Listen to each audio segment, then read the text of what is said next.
નમસ્તે વિદ્યાર્થી મિત્રો, ગયા લેક્ચરમાં આપણે યુનિટ 13 ની અંદર આલ્કેન સંયોજનો એમાં જોવા મળતી સમઘટકતા એટલે કે સંરૂપણ કન્ફર્મેશન વિશે સમજૂતી મેળવી હતી.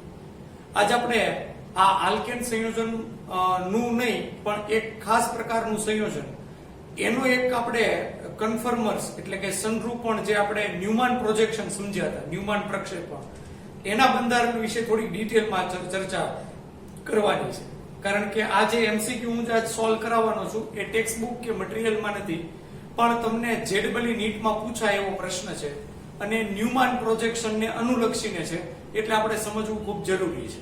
પછી આજે આપણે બીજા પ્રકારના હાઇડ્રોકાર્બન સંયોજનો એટલે કે આલ્કીન સંયોજનો વિશે સમજૂતી મેળવશું. સૌથી પહેલા જે આજનું જે સંયોજન છે એ સંયોજનનું સૂત્ર આ પ્રમાણેનું છે.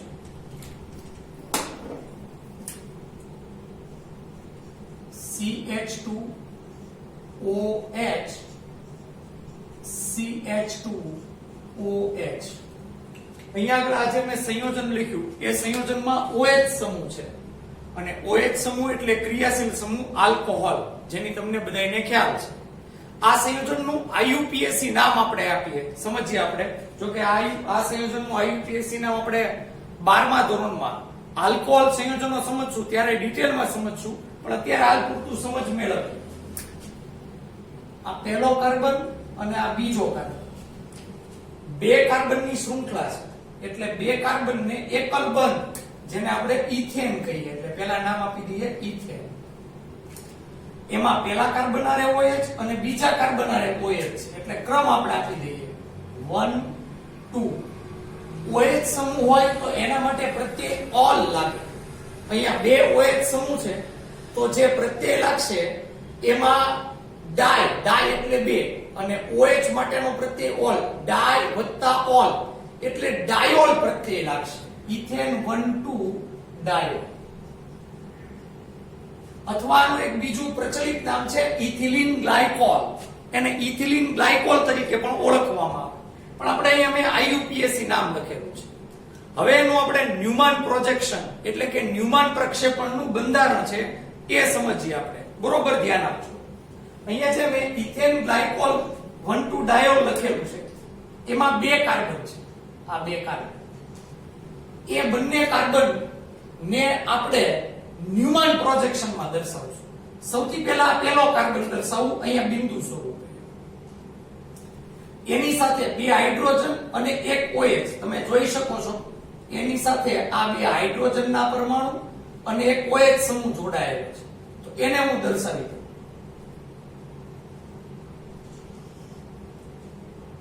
એક OH સમૂહ અને બે હાઇડ્રોજનના પરમાણુ. હવે પાછળનો કાર્બન જેને આપણે આ ન્યુમાન પ્રોજેક્શનમાં વર્તુળ વડે દર્શાવીએ છીએ, એ વર્તુળ વડે દર્શાવું. આ બીજો કાર્બન, એની સાથે પણ આગળની જેમ જ બે હાઇડ્રોજન અને એક OH સમૂહ જોડાયેલા છે.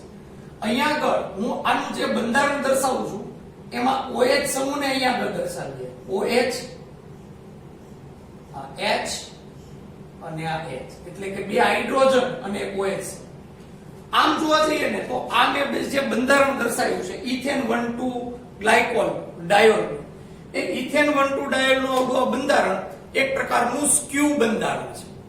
એટલે કે એ સ્ટેગર્ડ અને જે ઇક્લિપ્સ બંધારણ આપણે ભણ્યા હતા, એટલે કે ગ્રસ્ત અને સાંતરિત બંધારણ ભણ્યા હતા, એની વચ્ચેનું બંધારણ છે. આનું આપણે સાંતરિત બંધારણ એટલે કે સ્ટેગર્ડ બંધારણ આ પ્રમાણે દોરી શકીએ. OH અને આ બે હાઇડ્રોજનના પરમાણુ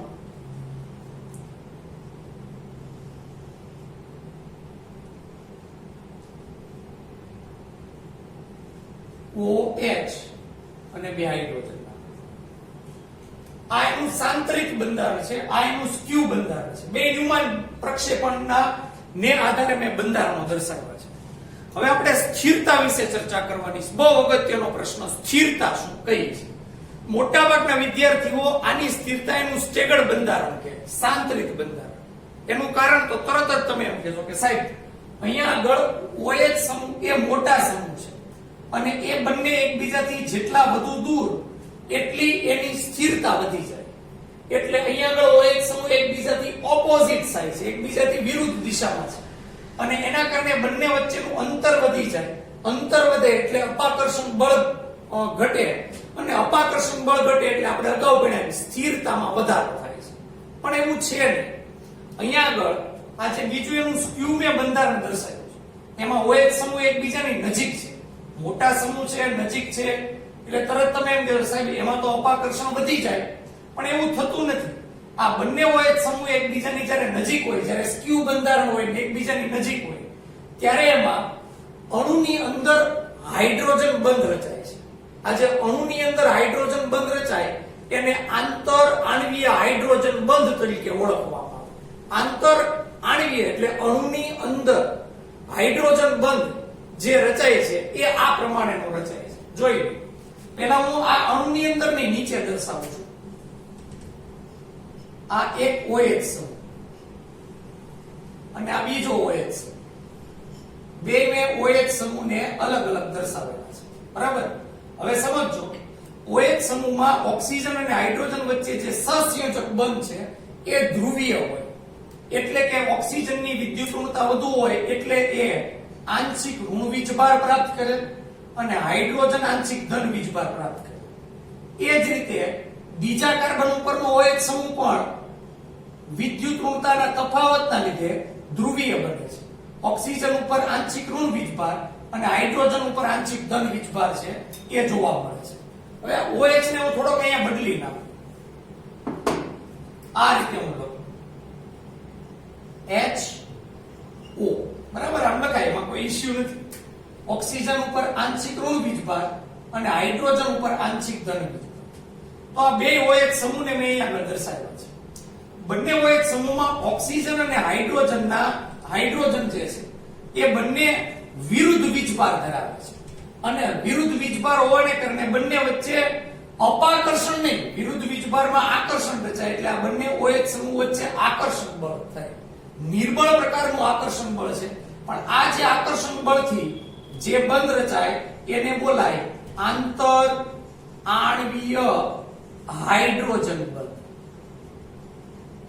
તો અહીંયા આગળ જે સ્ક્યુ બંધારણ દર્શાવ્યું છે એ સ્ક્યુ બંધારણમાં ઓક્સિજન ઉપર આંશિક ઋણ વીજભાર, હાઇડ્રોજન ઉપર આંશિક ધન વીજભાર હોવાને કારણે ઓક્સિજન અને હાઇડ્રોજન વચ્ચે આંતરઆણ્વીય હાઇડ્રોજન બંધ રચાય છે અને આ આંતરઆણ્વીય હાઇડ્રોજન બંધના કારણે એમાં અપાકર્ષણ નહીં પણ આકર્ષણ થાય છે અને આકર્ષણના લીધે એની સ્થિરતા વધી જાય છે. તો જનરલી સાંતરિત બંધારણ કરતા એનું જે સ્ક્યુ બંધારણ છે એની સ્થિરતા વધુ હોય છે. આપણે અહીંયા આગળ લખી શકીએ કે આની સ્થિરતા વધુ છે, જ્યારે એની કમ્પેરિઝનમાં આની સ્થિરતા છે ઓછી છે. તો પૂછાય એવો પ્રશ્ન છે કે ઇથેન 1,2 ડાયોલમાં તમને કોઈ પણ આ ન્યુમાન પ્રોજેક્શનના અલગ અલગ 4 બંધારણો આપેલા હોય અને કીધું હોય કે આપેલ 4 બંધારણો પૈકી સૌથી વધુ સ્થિર બંધારણ કયું, તો તમારે આવું જે ન્યુમાન પ્રોજેક્શનનું બંધારણ હોય એની સ્થિરતાને સૌથી વધુ સ્થિરતા સ્વરૂપે દર્શાવવી છે એ જરૂરી બને છે. તો ન્યુમાન પ્રોજેક્શનની અંદર આપણે એક આ બંધારણ ભણવાનું હતું એની આપણે ચર્ચા કરી. હવે હાઇડ્રોકાર્બનનો બીજો પ્રકાર આજથી આપણે સ્ટાર્ટ કરવાનો છે. ગયા લેક્ચરમાં આપણે આલ્કેન હાઇડ્રોકાર્બન સંયોજનો વિશે ભણ્યા. આ લેક્ચરમાં આપણે આલ્કીન હાઇડ્રોકાર્બન સંયોજનો વિશે સમજૂતી છે એ મેળવવાની છે. તો આલ્કીન હાઇડ્રોકાર્બન સંયોજનો છે એ નું આપણે સૌપ્રથમ જ આપણે બંધારણ ભણશું, કયા પ્રકારનું બંધારણ છે. આ ઉપરાંત આલ્કીન હાઇડ્રોકાર્બન સંયોજનો છે એનું નામકરણ કેવી રીતે કરવામાં આવે એની પણ ચર્ચા કરીશું. તો વાત કરીએ આપણે આલ્કીન સંયોજનો.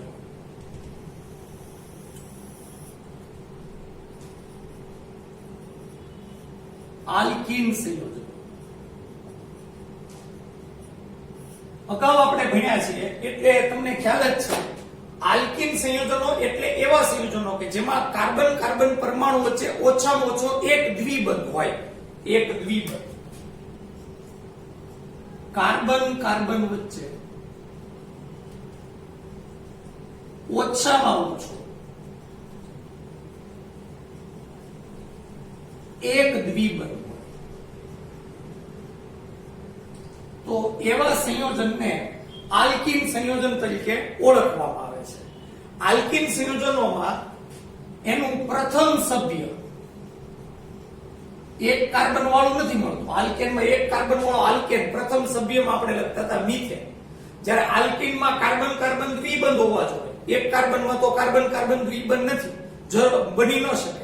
એટલે એમાં બે કાર્બન વાળું દ્વિબંધ વાળું સંયોજન એનું પ્રથમ સભ્ય છે, જેમાં એનું પ્રથમ સભ્ય ઇથીન છે, જેને CH2 દ્વિબંધ CH2 સૂત્ર વડે દર્શાવવામાં આવે છે.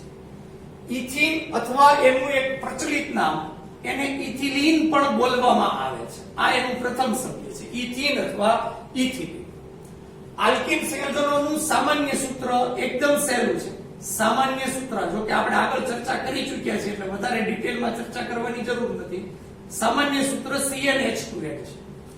જ્યાં કાર્બનની કોઈ પણ પૂર્ણાંક સંખ્યા મૂકો તો એના આધારે તમને હાઇડ્રોજન પરમાણુની સંખ્યા છે એ મળે છે.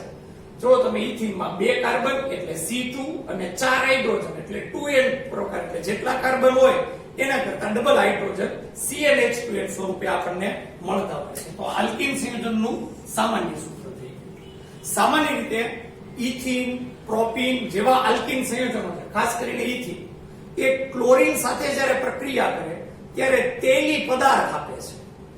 એટલા માટે આવા આલ્કીન સંયોજનો તેલી પદાર્થ આપતા હોવાને કારણે એને ઓલિફિન્સ તરીકે પણ ઓળખવામાં આવે છે. ઓલિફિનનો અર્થ થાય તેલી પદાર્થો, એટલે તેલ જેવા ચીકણા પદાર્થો, એને ઓલિફિન્સ તરીકે ઓળખવામાં આવે છે. તો આલ્કીન સંયોજનો છે એ આ પ્રમાણે, જેમ કે ઇથીન ક્લોરીન સાથે પ્રક્રિયા કરી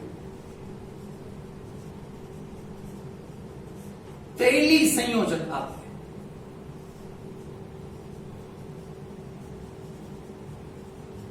તેથી આલ્કીન સંયોજનોને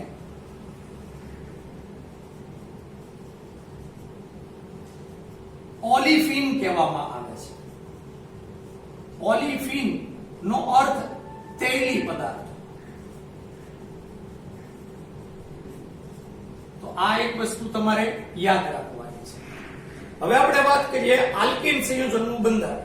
એમાં આપણે ઇથીન નું ઉદાહરણ લઈ અને એનું બંધારણ છે આપણે શીખવાનું છે. ઇથીન સૂત્ર CH2 ડબલ બોન્ડ CH2 નું બંધારણ.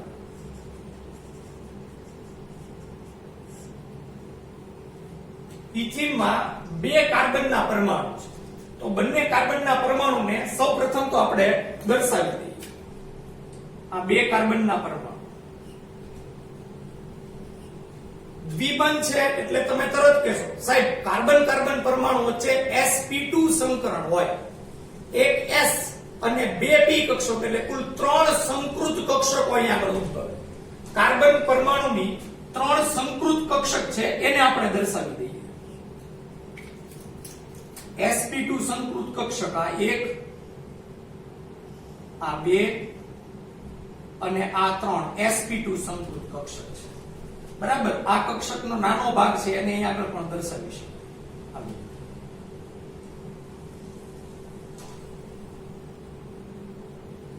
જરૂરી નથી ખાલી sp2 સંકૃત કક્ષક દર્શાવશો તોય ચાલશે.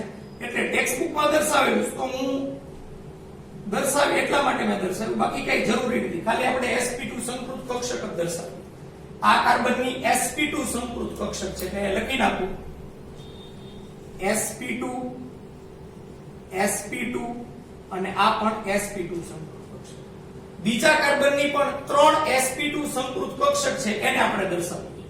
આ બીજા કાર્બનની આ 1, આ 2 અને આ 3 sp2 સંકૃત કક્ષક. બંને કાર્બનની એક એક sp2 સંકૃત કક્ષકો વચ્ચે ઇલેક્ટ્રોનની ભાગીદારી થાય. જો બંનેનું સંમિશ્રણ થાય છે, બીજી બે આ sp2 સંકૃત કક્ષક છે એને હું અહીંયા આગળ દર્શાવી. sp2 સંકૃત કક્ષકોના સંમિશ્રણથી જે બંધ રચાય એને સિગ્મા બંધ બોલાય. એટલે અહીંયા આગળ જે બંધ રચાણો એક પ્રકારનો સિગ્મા બંધ છે. આગળ બાકી હજી કાર્બનની 2 sp2 જે સંકૃત કક્ષક છે એની સાથે હાઇડ્રોજનની વનેશ કક્ષક ઇલેક્ટ્રોનની ભાગીદારી કરશે. એટલે આપણે અહીં આગળ હાઇડ્રોજનની વનેશ કક્ષકને દર્શાવે. હાઇડ્રોજનની વનેશ કક્ષક દર્શાવી દઈએ. આ બંને હાઇડ્રોજનની વનેશ કક્ષક છે. વનેશ અને આ હાઇડ્રોજનની પણ વનેશ કક્ષક. ઈ જ રીતે ઈ જ મત લખેલું, વનેશ કક્ષક લખેલું છે એટલે ખાસ ધ્યાનમાં લેજો. એ જ રીતે આ કાર્બનની પણ જે બે sp2 સંકૃત કક્ષક છે એની સાથે હાઇડ્રોજનની વનેશ કક્ષક છે એ ઇલેક્ટ્રોનની ભાગીદારી કરશે. વનેશ કક્ષક પણ આપણે લખી નાખીએ. વનેશ કક્ષક. તો કાર્બનની sp2 અને હાઇડ્રોજનની વનેશ કક્ષક વચ્ચે પણ ઇલેક્ટ્રોનની ભાગીદારી થાય છે. એનાથી જે બંધ રચાય એક પ્રકારનો સિગ્મા બંધ રચાય. એટલે અહીંયા પણ હું લખી નાખું કે આ જે બંધ રચાણો એક પ્રકારનો સિગ્મા બંધ છે. કુલ કેટલા સિગ્મા બંધ રચાણા તમે જોઈ શકો છો કે કાર્બન પરમાણુ વચ્ચે એક સિગ્મા અને કાર્બન હાઇડ્રોજન પરમાણુ વચ્ચે 1 2 3 અને 4 સિગ્મા બંધ છે રચાતા ઇથીનમાં જોવા મળે છે. ઇથીનની જે 2pz કક્ષક છે જેને sp2 સંકરણમાં ભાગ નથી લીધો એ 2pz કક્ષક સમતલને લંબ રૂપે ગોઠવાશે. અહીંયા આગળ જે મેં અહીંયા આગળ બંધારણ દર્શાવ્યું એ માત્ર ઇથીનના સિગ્મા બંધનું બંધારણ છે. એટલે મેં લખી નાખું સિગ્મા બંધનું બંધારણ અથવા નિરૂપણ. હવે આપણે જે કાર્બનની 2pz કક્ષક છે જેને સંકરણમાં ભાગ નથી લીધો એને દર્શાવવા પ્રયત્ન કરીએ. કાર્બનની 2pz કક્ષક પહેલા તો આપણે બંને કાર્બનને દર્શાવી દઈએ.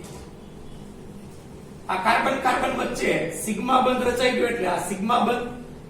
કાર્બન હાઇડ્રોજન વચ્ચે પણ સિગ્મા બંધ રચાણો છે એટલે કાર્બન હાઇડ્રોજન વચ્ચેનો પણ હું સિગ્મા બંધ છે એ દર્શાવી દઉં છું. હવે આપણે વાત કરવાની છે કાર્બનની 2pz કક્ષક. એ સમતલને લંબ રૂપે ગોઠવાય. એટલે કેવી રીતે? આ કાર્બનનો આ માની લો કે એક સમતલ છે જેમાં એક કાર્બન અહીંયા અને એક કાર્બન અહીંયા. એટલે બંને કાર્બન એક જ સમતલમાં ગોઠવાયેલા છે.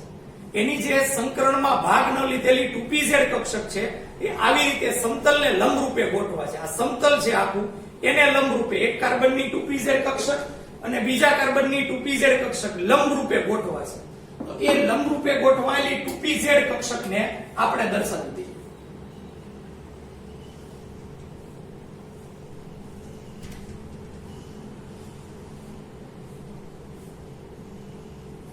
બંને કાર્બનની જે સંકરણમાં ભાગ ન લીધેલી 2pz કક્ષક છે એને આપણે અહીંયા આગળ દર્શાવી દીધું.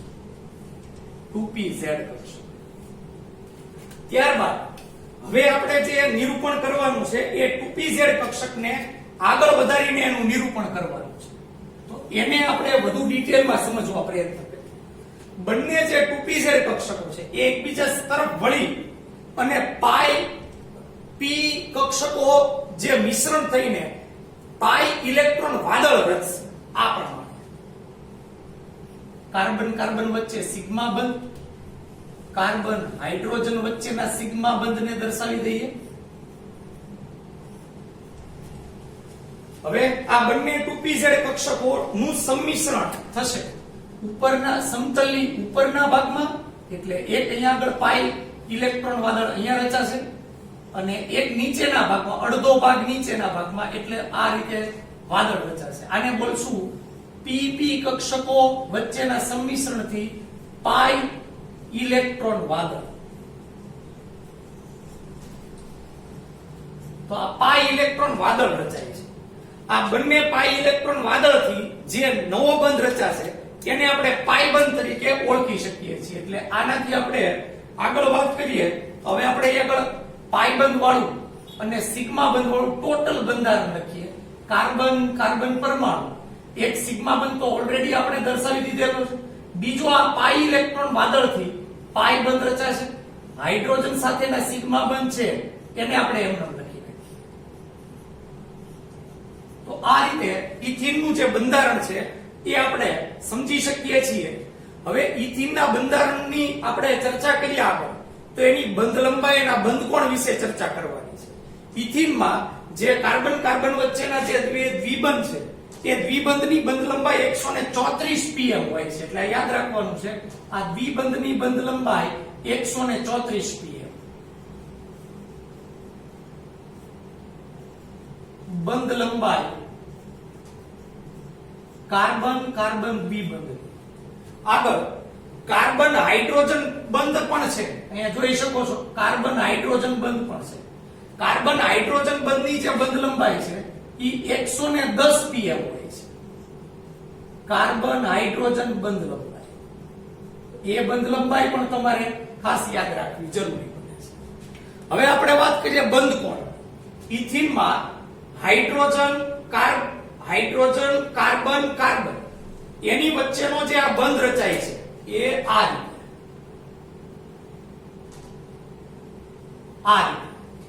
એ 121.7 ડિગ્રી નો હોય છે.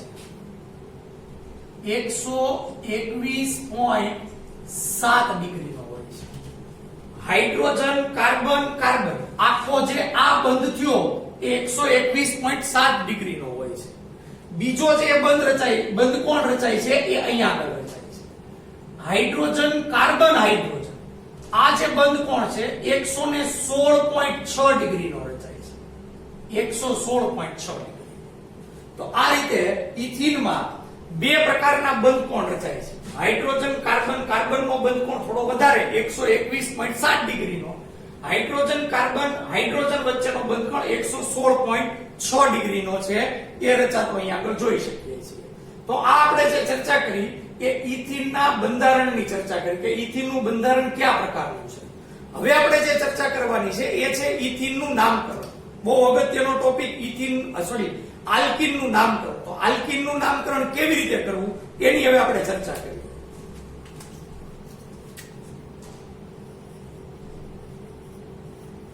આલ્કિનનું નામકરણ, એના ઉપરથી કોયડા પણ છે એટલે મારી સાથે આલ્કિનનું નામકરણ લખતા જાજો. હું પછી બોર્ડ વર્ક છે ભૂસી નાખીશ પછી મેળ નહીં થાય એટલે પહેલા લખતા જાજો આલ્કિનનું નામકરણ. બાકીનું બધું તો તમે લેક્ચર પછી પણ લખી શકો છો.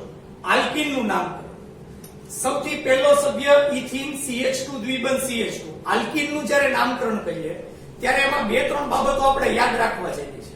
સૌથી પહેલી બાબત એ કે એમાં આલ્કેનમાં જેમ n લગાડતા હતા આલ્કિનમાં પ્રત્યય ઇન લગાડવાનો છે.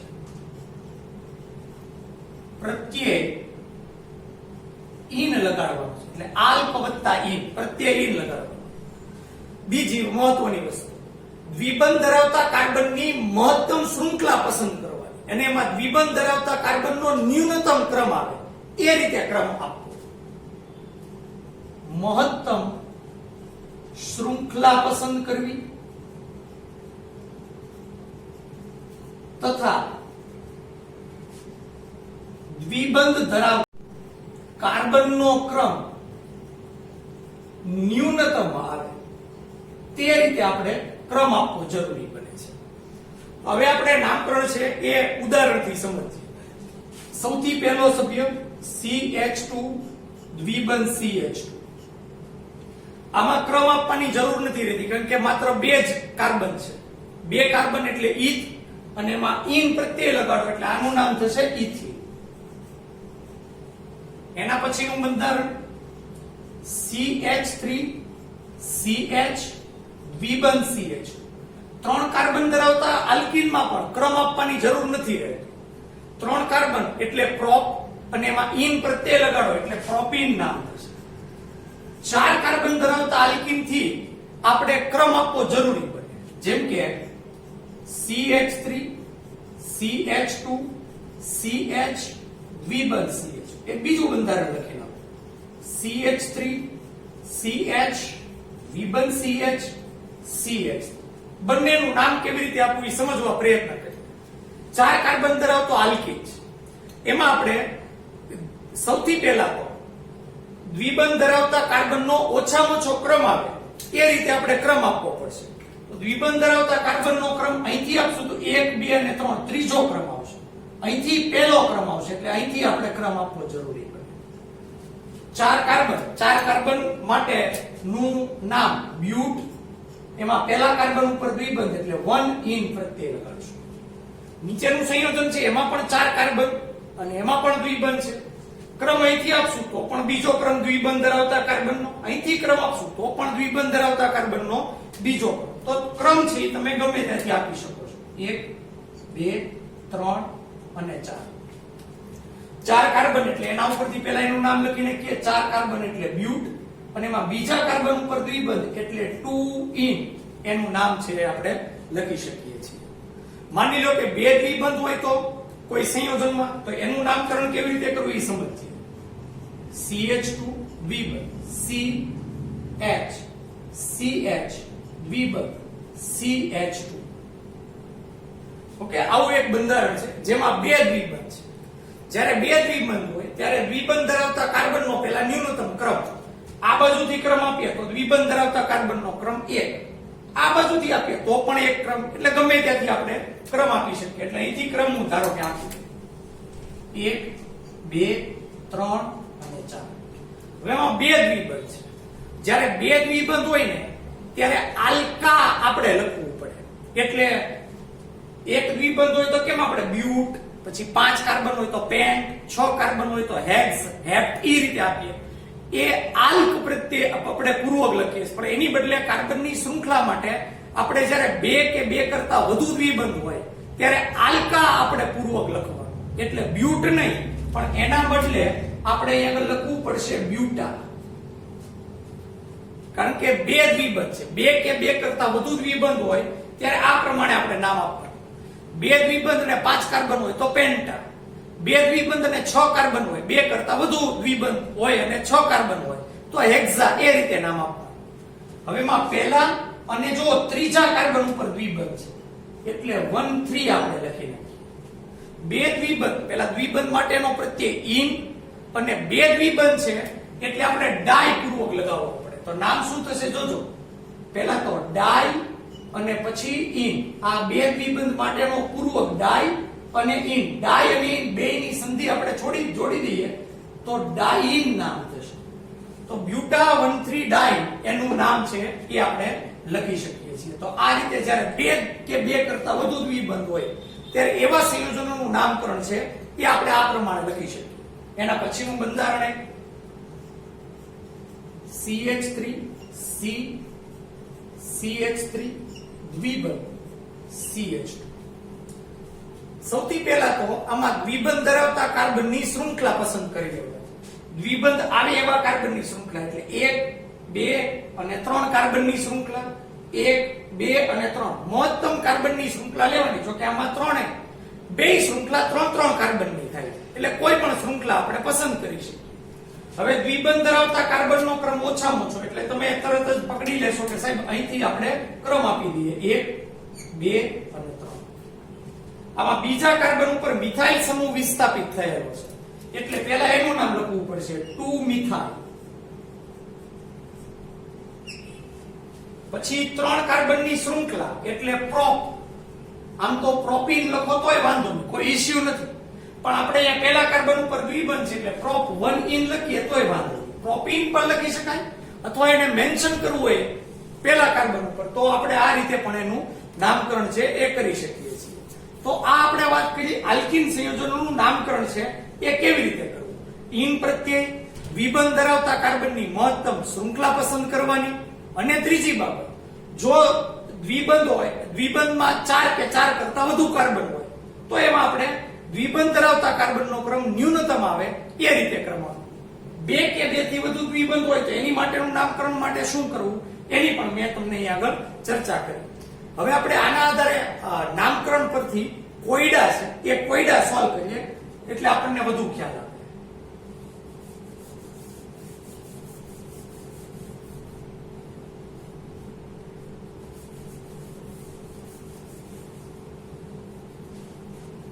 કોયડા નંબર 13.7.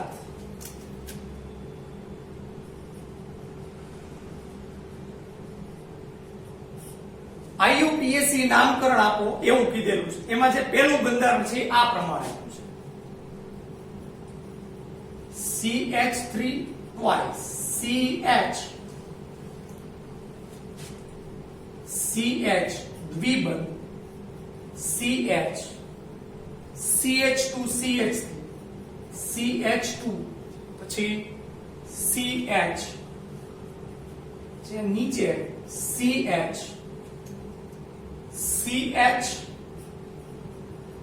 બ્રાન્ચ C2H5 અને એના પછી CH. આવું એક બંધારણ આપેલું છે. આનું આપણે IUPAC નામ આપવું છે. હવે આ બંધારણનું IUPAC નામ કેવી રીતે આપવું એ આપણે સમજીએ. પહેલા તો આ જે આવું બંધારણ છે એને આપણે એક શૃંખલા સ્વરૂપે અને થોડુંક આપણે બંધારણ ખોલી નાખીએ તો વધુ ખ્યાલ આવે કઈ રીતે આપણે એનું IUPAC નામ આપવું. અહીંયા પહેલા કાર્બન થી જુઓ તો આ CH3 ટ્વાઇસ એટલે મિથાઇલ સમૂહના મિથાઇલના બે સમૂહ એ આ કાર્બન આરે જોડાયેલા છે. એટલે આ કાર્બન છે ને એને હું પહેલા લખી નાખું CH એની હારે બે મિથાઇલ છે CH3 એક મિથાઇલ શૃંખલામાંની એક શાખા. જો અહીંયા CH પછી એની હારે બે મિથાઇલ સમૂહ CH3 આગળ હવે શૃંખલાને દબાવીએ CH એના પછી દ્વિબંધ CH પાછું CH2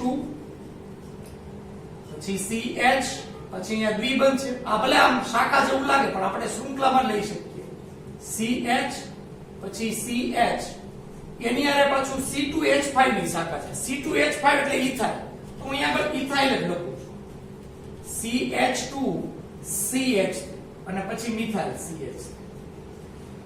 તો આ થઈ ગયું આ જે અહીંયા આગળ બંધારણ આપેલું છે એને આપણે શૃંખલા અને થોડું બંધારણને વધુ વ્યવસ્થિત ખોલી નાખ્યું છે.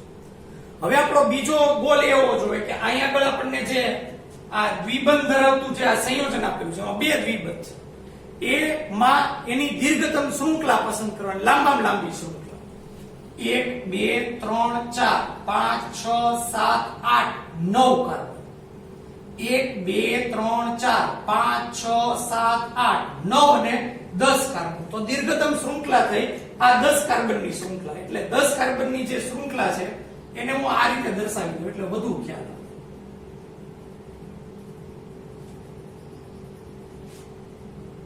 આ 10 કાર્બનની શૃંખલા. હવે એમાં આપણે શૃંખલાની અંદર દ્વિબંધ ધરાવતા કાર્બનનો ક્રમ ન્યૂનતમ આવે એ રીતે આપણે ક્રમ આપશું. ન્યૂનતમ ક્રમ કઈ રીતે આપો છો? અહીંથી ક્રમ આપીએ તો 1 2 અને 3 ત્રીજો ક્રમ. અહીંથી ક્રમ આપો 1 2 3 અને 4 તો ચોથો ક્રમ આવશે. ન્યૂનતમ ક્રમ આ બાજુથી આવે એટલે અહીંથી ક્રમ આપીએ 1 2 3 4 5 6 7 8 9 અને આ 10. હવે આમાં બ્રાન્ચ છે, શાખા છે. બીજા કાર્બન ઉપર એક મિથાઇલની શાખા અને એક 8મા કાર્બન ઉપર મિથાઇલની શાખા. તો પહેલા તો એ બે મિથાઇલની શાખાનું નામ આપશું 2 8 ડાયમિથાઇલ. બે શાખાનું નામ બે મિથાઇલ છે એટલે ડાયમિથાઇલ. હવે શૃંખલાનું નામ મેં આગળ ચર્ચા કરી એમ જ્યારે બે દ્વિબંધ હોય ત્યારે આપણે આલ્કા શૃંખલાના નામ તરીકે લેવાનું. 10 કાર્બન છે અને એમાં દ્વિબંધની સંખ્યા 2 છે એટલે આપણે ડેક નહીં લખીએ ડેકા લખશું. હવે એમાં ત્રીજા કાર્બન ઉપર એક દ્વિબંધ અને છઠ્ઠા કાર્બન ઉપર દ્વિબંધ છે એટલે અહીંયા લખશું 3 6. બે દ્વિબંધ હોય તો બે દ્વિબંધ માટે ડાય પૂર્વક અને ઇન પ્રત્યે ડાય વત્તા ઇન એટલે આપણે એનું નામ આપશું ડાય. તો આ જે સંયોજન છે એનું નામ 2 8 ડાયમિથાઇલ ડેકા 3 6 ડાઇન એ રીતે એનું નામકરણ છે આપણે કરી શકીએ છીએ. આની પછીનો જે કોયડો છે 13 પોઈન્ટ એમાં એવું કીધું છે કે આ જે બંધારણનું IUPAC નામ આપી દો પછી એમાં સિગ્મા બંધ અને પાઈ બંધની સંખ્યા. તો આપણે હારે એ પણ જોતા જઈએ. પહેલા બંધારણમાં હું શીખવાડી દઉં પછી બાકીના બંધારણમાં તમારે સિગ્મા પાઈ બંધ જાતે ગણવાના છે. સૌથી પહેલા તો આપણે વાત કરીએ સિગ્મા બંધ.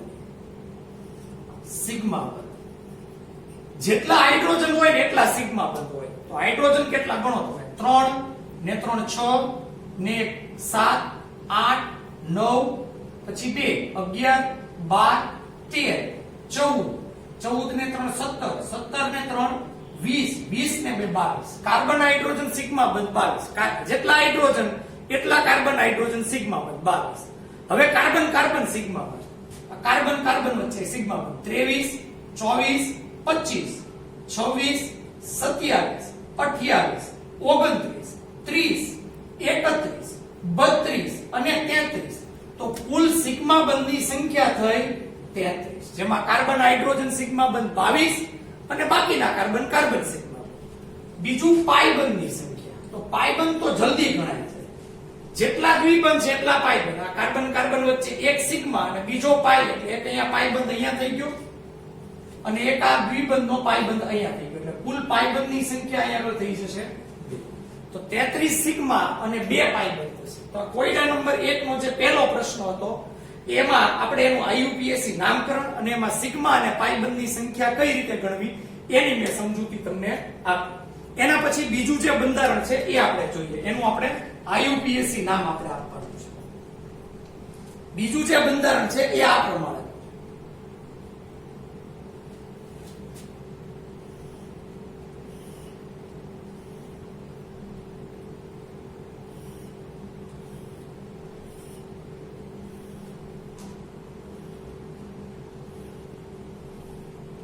આવું બંધ રેખા વાળું બંધારણ છે. એટલે કે આ બધા કાર્બન છે અને એમાં 4 દ્વિબંધ છે. હવે આમ જોવા જઈએ તો અહીંયા આગળ દરેક કાર્બન છે ને એ અહીંયા આગળ CH2, બાકી બધે CH એની જરૂર નથી, સીધું પણ નામ આપી શકાય કાર્બનની સંખ્યાને આધારે, પણ મેં અહીંયા આગળ થોડું બંધારણ છે થોડું વ્યવસ્થિત તમને સમજાવ્યું. હવે આમાં કોઈ શાખા કે એવું કઈ નથી, બધા દ્વિબંધ અને કાર્બનની આ સળંગ કાર્બનની શૃંખલા છે. હવે એમાં ક્રમ આપવો જરૂરી બને. દ્વિબંધનો ઓછામાં ઓછો ક્રમ અહીંથી આપો તો પહેલો, અહીંથી આપો તોય પહેલો ક્રમ, તો ગમે ત્યાંથી આપણે એનું ક્રમ છે એ આપી શકીએ છીએ. એટલે અહીંથી ક્રમ આપણે આપી દઈએ 1 2 3 4 5 6 7 અને 8 કાર્બન. તો આ થઈ ગઈ 8 કાર્બનની શૃંખલા. હવે 8 કાર્બનમાં 4 દ્વિબંધ છે, કોઈ શાખા છે નહીં, 4 દ્વિબંધ એટલે પેલા 8 કાર્બન માટે ઓક્ટ, પણ દ્વિબંધની સંખ્યા 2 કરતા વધારે છે તો મેં તમને સમજાવ્યું એમ એની માટેનો શબ્દ લાગશે ઓક્ટા. હવે એમાં પહેલો કાર્બન, ત્રીજો કાર્બન, પાંચમો કાર્બન અને સાતમા કાર્બન ઉપર દ્વિબંધ છે 1 3 5 અને 7. કુલ 4 દ્વિબંધ, 4 માટે ટેટ્રા અને દ્વિબંધ માટે ઇન પ્રત્યય, તો આનું નામ થશે ટેટ્રા ઇન. આ એનું નામકરણ ઓક્ટા 1357 ટેટ્રાઇન એનું નામકરણ થશે. હવે આમાં સિગ્મા બંધ અને પાઈ બંધની સંખ્યા તમારે જાતે ગણવી પડશે, એ તમારે જાતે કરવાનું છે. તો આ બીજું બંધારણ થયું. ત્યાર પછી જે ત્રીજું બંધારણ છે, ત્રીજું અને ચોથું બંધારણ, એનું સોલ્યુશન તમારે જાતે કરવાનું છે.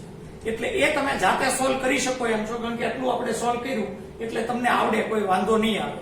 તો અહીંયા આગળ આપણે આજનો જે ટોપિક છે એ પૂરો કરીએ. આજના ટોપિકમાં આપણે આલ્કીન સંયોજનોનું બંધારણ કેવા પ્રકારનું હોય ઇથીનના બંધારણ દ્વારા સમજ્યા, સાથે આપણે આલ્કીન સંયોજનોનું નામકરણ કેવી રીતે કરવું એની પણ ચર્ચા આપણે કરી. આવતા લેક્ચરમાં આપણે અહીંથી આગળ વધશું.